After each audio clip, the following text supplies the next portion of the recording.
อันนี้กำลังจะซอยซีนเห็ดซีนใส่ซีนดิบซีนขั่วอย่างแท้มีนี่มากเลยซอยเป็นตอนน้อยๆใส่ตับมันกินสละกันละ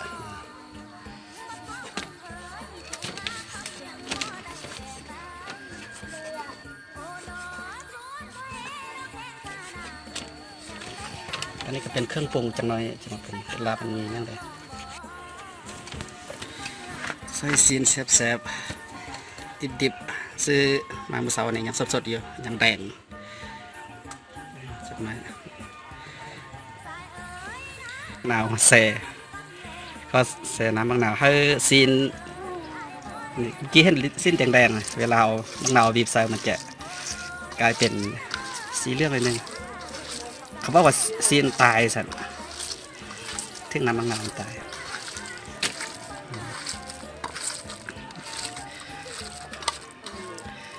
ขั้นตอนทำเอ็ดจากนั้นบีบมันจะบวขาวทึกน้ำมะนาวแล้วมันบวขาว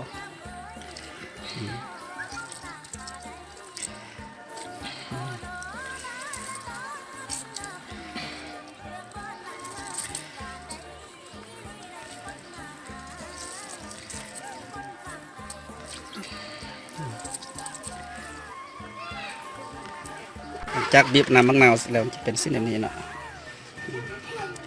ที่คาดบ่ได้เนาะคือตับตัวนี้ตับต้องต้มให้มันสุกเนาะคนแถวนี้เขาจะเอากินตับต้องมันสุกเพราะว่าถ้าบ่สุกแล้วมันขาวแต่ว่าเห็น YouTube บางคนเขาจะเห็นแล้วเขาจะเอากินตับดิบอันนั้นเป็นไทยอีสานบ่เป็นคนลาวแล้วก็ตับได้มาแล้วก็ซอยเป็นตอนน้อยๆแล้วก็มาผสมกับซีนของเมื่อกี้นี่ซีนตัวนี้นี่อันนี้วิธีเห็ดทางเหนือเขาจะบอกว่ากอยสั่งกอยดิบ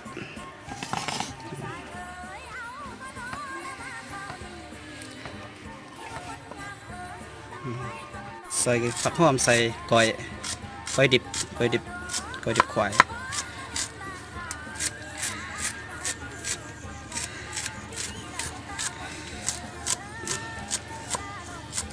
เนี่ยพิดิบอยู่ไหนกัน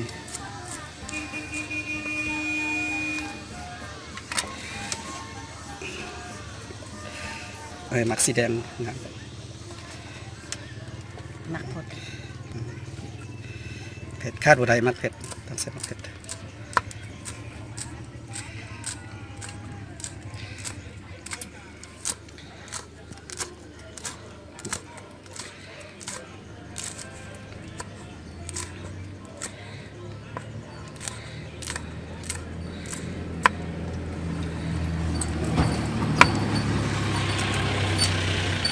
นั้นผักเทียมหรือกระเทียมผักเทียมก็มีรสชาติแบบหอมแห้งไทยค้ากินข้องสิ้นควายได้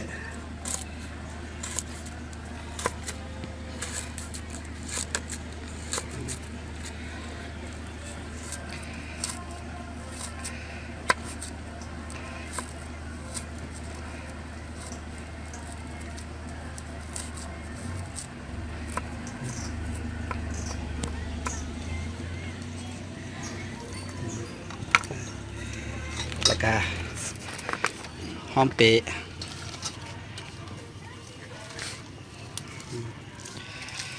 หอมเปะหอมเปะหอมเปะรวมผักหอมผักบัวทุกอย่าง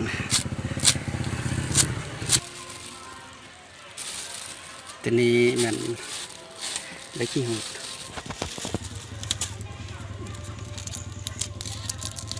เพขี้หดก็มีรสกินแห้งเลยกันแต่แล้วใส่ลาบดิบพวกลาบดิบมันมีกินแห้งของรสชิ้นควายเราเอาเครื่องปรุงพวกนี้ใส่มันจะให้รสชาติของชิ้นควายนั้นมันมีความหอม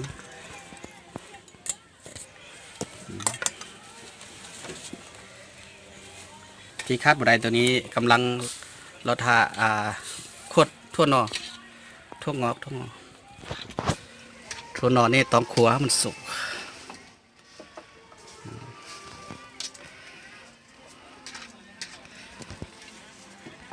ส่ถั่วงอกใส่แล้ว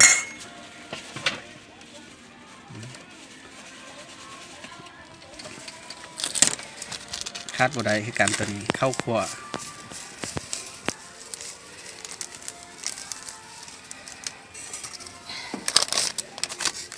แล้วก็แป้งนัวใส่อีกก็ได้เลยหนึ่งแป้งนัว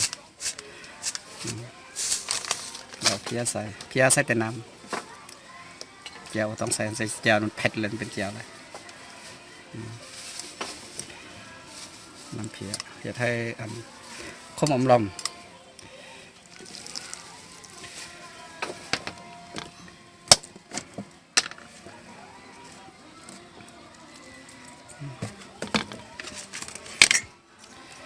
การมาคนเลย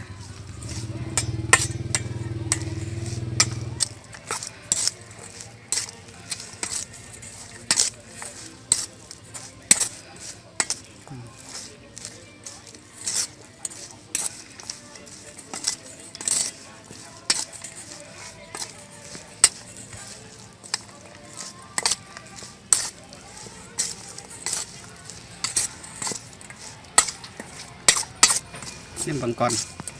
จังหน่อยเกลือเพียงหนัวพอนายโจพอเกลือเพียงหนัวหรอกเพราะว่าเมื่อกี้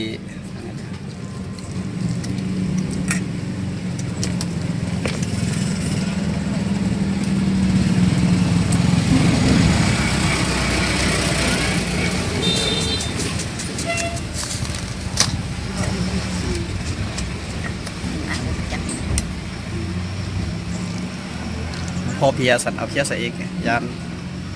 ครบ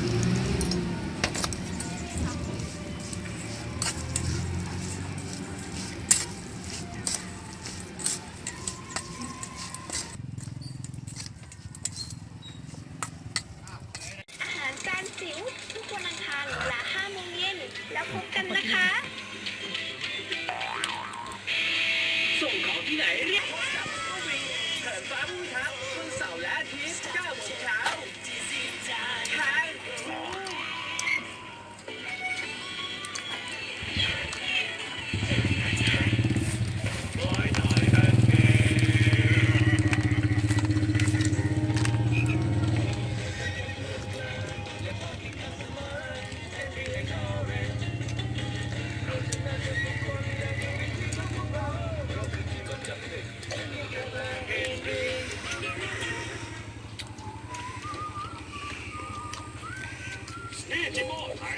ไม่นะสีหน้าพ่อแบบนี้แต่ว่าพ่อไปเจอสัตว์ตัวใหม่ในป่าใช่ไหมเนี่ย